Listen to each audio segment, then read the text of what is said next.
आवाज़ नहीं उठाएं तो क्या करें, मुंह पे टेप चिपका के बैठ जाएं, मतलब हम स्वीकार करें कि हम आज भी गुलाम ही हैं, अगर उनके नहीं हैं तो इनके गुलाम हैं? कतई नहीं। लिखा है कि कोविड के नाम पे इनको अवसर मिला हुआ है, कोविड के नाम पे इनको वसूली हो रही है, कोविड के नाम पे इनका रोजगार एक धंधा बन चुका है। क्या कोविड अगर सीरियस मैटर होता तो आदमी जो है तो इस तरह से नज़रअंदाज कभी नहीं करेगा। वो दिन दूर नहीं, भले इनके घरों में खाने के लिए रोटी 2 वक्त की ना हो, भले ही घर में अपने माँ बाप से चप्पल खा रहे हों, लेकिन जो सोशल मीडिया पे लिख रहे ना आएगा तो मोदी ही वही लोग हैं जो घरों में माता पिता से रोज़ जूते खाते हैं। लेकिन थाली बजाओ, फ्लैश लाइट जलाओ तो दिया जलाओ, तो अगरबत्ती जलाओ, तो घंटा बजाओ तो घंटी बजाओ। क्या है ये देश के प्रधानमंत्री हैं कि जादूगर हैं? क्या हैं? क्या मतलब ये क्या मौत का कुआं में का सर्कस चल रहा है? ये वही हिंदुस्तान है जहां देवेंद्र पुलवामा हमले में जहां RDX आता है वहां मिली जुली भगत में नाक के नीचे देवेंद्र सिंह जैसे आतंकवादी उनकी जमानत हो जाती है, वो छूट जाते हैं, और डॉक्टर काफिल जैसे लोग जो है तो आज भी जेल की हवा खा रहे हैं। खैर, जो गांधी जी के लिए, हमारे देश के राष्ट्रपिता के लिए ऐसी टिप्पणी कर सकते हैं तो उनके लिए राहत इंदौरी जी के लिए अल्फाज, अच्छे शब्द या अच्छी टिप्पणी करने की जो हम संभावना रखते हैं, जो हम संभावना व्यक्त कर सकते हैं, जो इनसे उम्मीदें कर सकते हैं, ये हमारा करना व्यर्थ है, जो कि हमें इनसे उम्मीद नहीं करनी चाहिए। इनकी कुछ चीज़ें जो है तो सोशल मीडिया से हट के भी देखो तो अलग ही छवि मिलती है, इससे फ़र्क भी नहीं पड़ता, पर कहीं ना कहीं दुख ज़रूर हुआ है।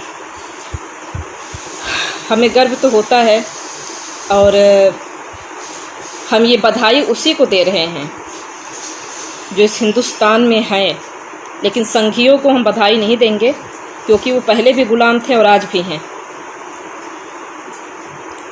हम इतिहास पढ़ा करते हैं कि हम मुग़लों, मतलब पहले मुग़लों के ग़ुलाम, फिर उसके बाद अंग्रेज़ों के ग़ुलाम, फिर गोरों के ग़ुलाम, इनकी ग़ुलामी करते करते अब ये चाहते हैं कि हम सभी जो है तो ये BJP की भी ग़ुलामी करें, तो यही संभव नहीं है और शायद इसीलिए संघियों की नज़र में कुछ ज़्यादा खटकते भी हैं।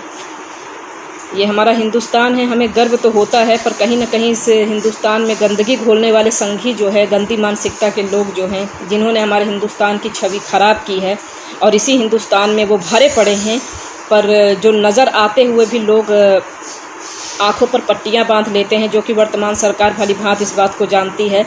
ये वही हिंदुस्तान है हमारा, ये वही हिंदुस्तान है जिसे हम गर्व से कहते थे कि सारे जहाँ से अच्छा हिंदुस्तान हमारा, हम बुलबुलें हैं इसके, ये गुलसिता हमारा। पर इस गुलिस्ता में कुछ सड़े हुए फूल हैं, कुछ सड़े हुए इस गुलिस्ता में फूल हैं जिसको निकाल फेंकना अगर नहीं हुआ समय पर वक्त रहते तो शायद सारा का सारा गुलदस्ता ही सड़ जाएगा, ये मेरा मानना है।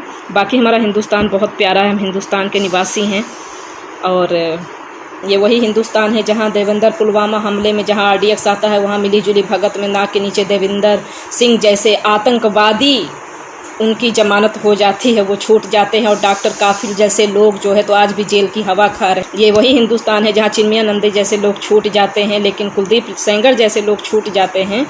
ये हमारे न्यायपालिका का न्याय है जिस पर लोग हिंदुस्तान की 125 करोड़ जनता भरोसा करती है। ये वही न्यायालय है जहाँ से ऐसे ऐसे लोग छूट जाते हैं, निर्दोष लोग उसी में सड़ते रह जाते हैं। ये वही तानाशाही सरकार है जिसके नाक के नीचे पूरे काम होते हैं, पर जब इस सरकार के काले चिट्ठे खोलने का समय आता है तो न्यायपालिका से लेके हर जगह से कागज ही गायब हो जाते हैं। ये सब सोची समझी साजिश है, लेकिन ठीक है, गर्व करिए हम हिंदुस्तान में हैं। अमित कुमार BJP जिसका सपोर्ट कर रहे हो तुम, वो तो रोज़ आए दिन जो है तो उनके जुमले सुन सुनकर देश जो है तो खाना तो एक बार पचा भी लेता है, पर उनके जुमले पचाना बहुत मुश्किल है, बिल्कुल समझ से बाहर है और समझना बहुत मुश्किल है। देश में क्या ये पहले प्रधानमंत्री नहीं बने हैं? देश में और भी प्रधानमंत्री थे, लेकिन अगर इन प्रधानमंत्री के काले चिट्ठे खोले जाएंगे तो वाकई ये समझ से बाहर है सबके। आप किसी को बैड कमेंट करने से थोड़ी रोक सकते हैं। हम जिस हिंदुस्तान में रहते हैं वहाँ कुत्तों की भी जनसंख्या बहुत ज़्यादा है, जहाँ हम कुत्तों को जो है तो ना तो पत्थर मार सकते हैं ना उन्हें नज़रअंदाज कर सकते हैं। बस इतना कर सकते हैं कि अगर वो भौंक रहे हैं तो उनको साइड दे के हम अपना निकल लें, ये जनहित में जारी। फिर आपके पार्टी में चिन्मयानंद जैसे लोगों का बहिष्कार क्यों नहीं हुआ? आपके पार्टी में देवेंद्र सिंह जैसे आतंकवादियों को इनको जमानत क्यों मिली? ऐसे बहुत से बलात्कारी हैं, ऐसी बहुत सी महिलाएं हैं जिन्होंने BJP में रह के ही इतनी छवि ख़राब की है कि शायद हम सोशल मीडिया पर भी लाइव हैं, इसमें हम बोल नहीं सकते। इनके जैसे लोगों को अभी तक क्यों रखा गया है, बताएंगे हमें? पुलवामा हमला हुआ, आज तक उसकी जांच ही चल रही है। क्या रिजल्ट आया बताएंगे आप इसको? आए दिन देश में हमारे जवान शहीद होते हैं। कुछ दिन पहले अभी हमने यही सब काले चिट्ठे खोल के रखे थे, हमारे ऊपर FIR हो गई, हमारे ऊपर ही केस कर दिया गया। तो ये सब चीज़ें क्यों होती है? संबित पात्रा जैसे लोग जो है तो अच्छे खासे इंसान के चंदन पर उंगली उठाते हैं। ये हिंदुत्ववादी, खैर इनसे हम क्या मान सके, चंदन पे क्या, ये तो बहुत जगह इनकी उंगली उठाने वाली बात नहीं है। लेकिन ऐसी घटिया डिबेट में ऐसे लोगों पर रोक क्यों नहीं लगती है? हमारे देश में ऐसे बहुत से मुसलमान हैं जिनकी मिसालें हैं, उनकी कुर्बानी कहाँ जाएगी? उनको क्यों भूलें हम? बीजेपी आई है तो बीजेपी हिंदुत्व का ठेकेदार है, तो सिर्फ मतलब ये है, और सब कहाँ जाएंगे? ये हिंदुस्तान, वही मैं कह रही हूँ फिर से, मुझे राहत जी की वो कुछ चंद पंक्तियाँ याद आ रही हैं कि सभी का खून शामिल है इस हिंदुस्तान की मिट्टी में, ये हिंदुस्तान किसी के बाप का थोड़ी है, ये सब के लिए है, सिर्फ एक के लिए नहीं है। ये हम देश की करोड़ों जनता के लिए बोल रहे हैं। और ये बीजेपी आने से ऐसा तो है नहीं कि सिर्फ यहाँ हिंदू रहेंगे, नहीं। अगर आपकी ऐसी सोच है तो आज हम भी इसी सोशल मीडिया पे खुल के बोल रहे हैं। जब तक हमारी जैसी मानसिकता की महिलाएं हैं या जैसे हमारे जैसे सोच वाली महिलाएं हैं, अब हम हिंदू हैं इस बात का प्रमाण जो है तो हम संघियों को नहीं देंगे। जिसको प्रमाण चाहिए तो आओ, हम प्रमाण अच्छे से देते हैं, बाकायदे।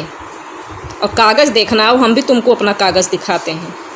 ये चंद कौड़ी के लोग ये औकात देखेंगे, ये हमसे पूछेंगे कि हम कौन हैं? इस हिंदुस्तान में सब मिलकर रहेंगे। कुछ चंद घटिया लोगों की वजह से न मानसिकता बदलेगी, न सोच बदलेगी, न धर्म बदलेगा, न इंसान बदलेगा। ये इंसान आज भी ऐसे ही रहेगा जैसे कि द्वापर त्रेता सतयुग से लेके अभी जब तक चलता आया है, आगे भी ऐसा ही चलेगा। क्योंकि आपको क्या लगता है किसी के मतलब ये पार्टी आने से क्या बलात्कार कम हो गए, रेप हत्या कम हो गए, लूटपाट कम हो गया, चोरी डकैती कम हो गई? क्या कम हो गया है? बेरोजगारी आए दिन पूरे देश बेच खाया है इन्होंने, पूरा देश बेच खाया है। इसी बात पे मैं बोलूँगी, अभी हो गया, लाइन लग जाएंगी, पर हजम नहीं होगा। अब अभी तक था कि चाइना का बहिष्कार हो रहा था, अब जो है तो अंबानी जी जो है तो फिर से टिकटॉक खरीद रहे हैं। हिंदुस्तान में फिर से टिकटॉक आने वाला है। अब चल के चलो मुजरा करो। अब मोदी भक्तों को पहले मुजरा कराएंगे हम।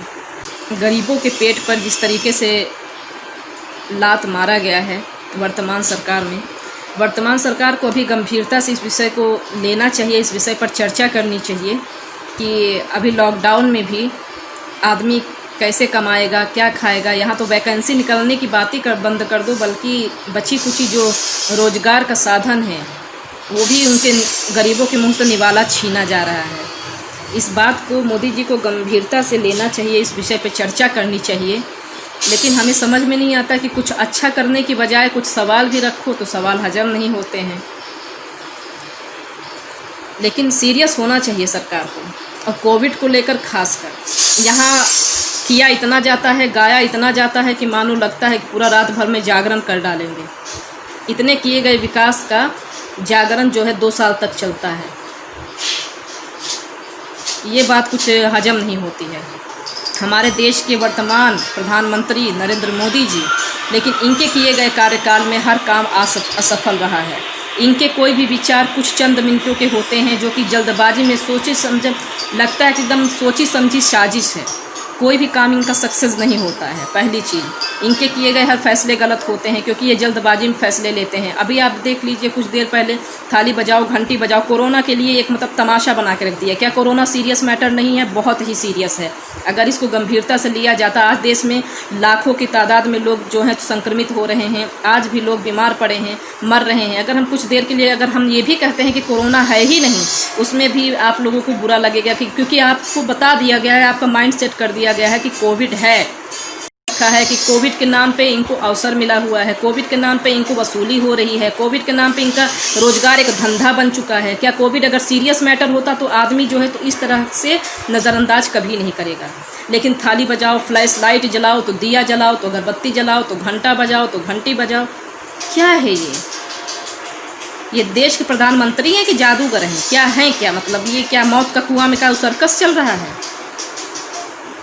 लेकिन देखिए, कोई सीरियस नहीं है इस मैटर पे। इस मैटर पे कोई सीरियस नहीं है। इस मैटर पे आप सवाल भी पूछेंगे तो जवाब किसी के पास नहीं होगा। मीडिया को बता दीजिए, मीडिया अपने टीआरपी में लगी है, भों भों भों भों डिबेट करेगी जानवरों की तरह। लगता ही नहीं है कि मीडिया में डिबेट करने लायक कुछ चीज़ें बची हुई है, या मीडिया कभी भी पॉइंट या मुद्दों पर कभी मीडिया डिबेट नहीं करती है, ना कि बीजेपी के कोई ऐसे नेता हैं जिनको आप एक हमें डिबेट दिखा दीजिए जिस पर मुद्दों पर बात हुई हो आज तक। मैं आपसे चैलेंज करूँ, मैं लाइव आना छोड़ दूंगी। कोई अगर ये कह दे कि बीजेपी के लोग आज तक अगर जब भी डिबेट पर गए हैं और कभी इन्होंने पॉइंट पर, कभी भी बेरोजगारी पर, कभी भी गरीबी पर, कभी भी भ्रष्टाचार पर, कभी भी बलात्कार पर, कभी भी ऐसे कांडों पे, एनकाउंटर पर, फर्जी एनकाउंटर पर, चोरी डकैती लूट पाट, कभी भी मीडिया में बीजेपी भारतीय जनता पार्टी के वर्तमान सरकार के लोगों ने मुद्दे पर बात नहीं की है। सिर्फ बात की है तो काहे के लिए, हाँ ये हिंदू है, ये मुसलमान है। हम हिंदू कब कहलाएंगे, जब हम मुसलमान का विरोध करेंगे। अब मेरा फैक्ट सुनिए, हम हिंदुत्व के ठेकेदार कब कहलाएंगे और हमारा प्रमाण हिंदू का कब होगा, जब हम मुसलमानों का विरोध करेंगे, जब हम मुसलमानों का खून बहाएंगे, तब सही मायने में हम हिंदू कहलाएंगे इनकी नज़र में। और ये हमसे नहीं होगा। हमसे क्या, जो हिंदुस्तान में है, जो समझदार है, उससे किसी से नहीं होगा।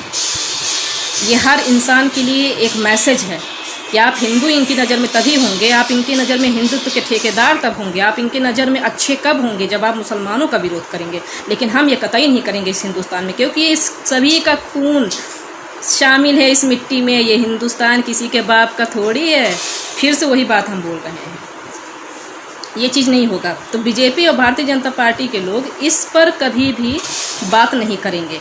और उनके जो चमचे हैं, इस पर वो जो है सवाल उठाने पे गाली गलौज कर सकते हैं, लेकिन पॉइंट पर आकर कोई मुद्दे पे बात नहीं करेगा कि हाँ अभी जो शिखा सिंह ने कहा है वो सच कहा है। वो क्यों नहीं कहेगा, क्योंकि इनका माइंड वॉश किया गया है इस तरह का कि इस पर तुम बात मत करो। क्योंकि ये अगर हमसे बहस करेंगे मुद्दों पर तो भीख कौन मांगेगा, भीख कौन मांगेगा। और सही मायने में इन्हें भीख मांगना है। वो दिन दूर नहीं, भले इनके घरों में खाने के लिए रोटी 2 वक्त की ना हो, भले ही घर में अपने माँ बाप से चप्पल खा रहे हों, लेकिन जो सोशल मीडिया पे लिख रहे हैं ना आएगा तो मोदी ही, वही लोग हैं जो घरों में माता पिता से रोज़ जूते खाते हैं। This is fact. इनको कोई काम नहीं है, फ़ोन ले लिए हैं, मम्मी पापा से पैसे मिल रहे हैं, रिचार्ज करा रहे हैं और बस सोशल मीडिया पे लिख रहे हैं आएगा तो मोदी ही, मोदी है तो मुमकिन है।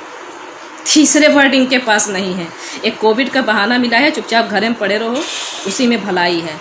बाकी मेरी बात ना पहले इन्हें हजम हुई थी, ना मेरी बात कभी आगे हजम होगी। पॉइंट। कोई मुद्दे पे बात कर सकता है तो करो। इन्हें मैटर चाहिए, फलाना ने ऐसा किया था, फलाने ने ऐसा किया था। इतने देश से मतलब अभी तक हम सांस नहीं लेते थे, अभी तक हम खाना नहीं खाते थे, अभी तक हम पानी नहीं पीते थे। जब से बीजेपी आई है तब से हम खाना खा रहे हैं, तब से हम पानी पी रहे हैं, तभी से हम चैन से सो रहे हैं। क्या बिना सिर पैर की बात, बिना सिर पैर की बात। क्या आएगा तो मोदी ही, मोदी है तो मुमकिन है। ये आपको ट्यूशन दे रहे हैं हम, होमवर्क, आपका ये होमवर्क है। क्या आएगा तो मोदी ही, मोदी है तो मुमकिन है। इसके अगर ये हम आपको अगले लाइव में आपने नहीं सुनाया तो समझ लीजिएगा हम छड़ी भी रखे हैं, मारते बहुत हैं। अब भारतीय जनता पार्टी वर्तमान में अगर सरकार बनाया है, इनको देश की जनता ने चुना है, हमारा देश आज़ाद है, मैं आज़ाद हूँ, मुझे बोलने की आज़ादी है, मैं अपनी बात रखूँगी, मैं अपनी बात कहूँगी। अगर वर्तमान स्थिति इतनी गिरी हुई है, इतना ख़राब चल रही है, अगर देश की जनता जो है तड़प रही है, कहीं बेरोजगारी के नाम पे, कहीं हत्या के नाम पे, कहीं लूटपाट के नाम पे, लड़कियां अगर FIR लिखाने जाती हैं तो पुलिस वाले उनको नाचने की सलाह देते हैं कि पहले तुम हमारा एंटरटेन करो, पहले तुम नाचो, उसके बाद तुम्हारी FIR लिखी जाएगी। ये हिंदुस्तान है हमारा। आवाज़ नहीं उठाएं तो क्या करें, मुँह पे टेप चिपका के बैठ जाएँ? मतलब हम स्वीकार करें कि हम आज भी गुलाम ही हैं। अगर उनके नहीं हैं तो इनके गुलाम हैं? कतई नहीं। इससे अच्छा तो मरना पसंद करेंगे फिर, लेकिन ये गुलामी पसंद नहीं करेंगे कतई। सही मायने में तो लाया हुआ सब कुछ देश में हमारे मोदी जी का ही है। मोदी है तो मुमकिन है, कोविड-19 भी मोदी है तो मुमकिन है, अपने से नहीं आया है उड़ के। ठीक है, अब इस बात को बोलने के लिए कलेजा ना चाहिए, किसके पास है? संबित पात्रा जी की फर्जी डिग्रियां, चलो हम तो मानते हैं कि हम पढ़े ज़्यादा नहीं हैं, लेकिन इंसान की परख है। एकदम 3rd क्लास का प्रवक्ता, जिसे ना बोलने की तमीज़, ना ही बात रखने की तमीज़, ना ही मुद्दे पे बोलने की तमीज़। ऐसे लोगों को सबक सिखाना बहुत ज़रूरी है। और ऐसे लोगों को ऐसी हरकतें देखने के बावजूद भी अगर इनके पार्टी का कोई अच्छा खासा नेता चला जाए और ये हाथ पर हाथ धर के बैठे, गलत है। हम तो कहते हैं डिबेट बंद होना चाहिए, वो भी ऐसे घटिया डिबेट जिसके आप मतलब कहीं ना कहीं ऐसा मतलब गंभीर मुद्दे पे बात की जाए, किसी के आत्मसम्मान को लेकर बात की जाए, जिससे किसी की मौत भी हो सकती है ऐसे गंभीर विषय में। तो ऐसे में तो तुरंत ही रोक लगनी चाहिए। चंद लोगों के गलत लिखने, गलत करने से हमारे हिंदुस्तान की मिट्टी कभी गंदी नहीं हो सकती। इस बात का विशेष ध्यान दें। हम हिंदुस्तानी हैं और हम गर्व से कहते हैं हम हिंदुस्तानी हैं। आप सभी ऐसे ही हंसते रहिए, मुस्कुराते रहिए। जय हिंद, जय भारत।